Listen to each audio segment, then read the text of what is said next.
ஏடும் எழுத்தும் படிக்கவில்லை, என்ன எனக்கே பிடிக்கவில்லை. அழகா படிச்சவ சம்சாரம், அதுதான் இப்போ விவகாரம். அக்கம் பக்கம் எல்லாருக்கும் ராப்பொழுது நல்லா இருக்கும். இப்போ இந்த ராவும் எனக்கு பகலா சுடுதே.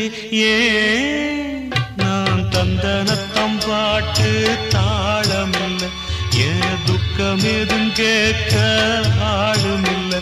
நல்ல வைரக்கல்லு பக்கத்தில உப்பத்தான் சேர்த்து வச்சதங்க சாமி செஞ்ச தப்புத்தான். நான் உப்புத்தான், நான் தந்தனத்தம் பாட்டு தாளம்.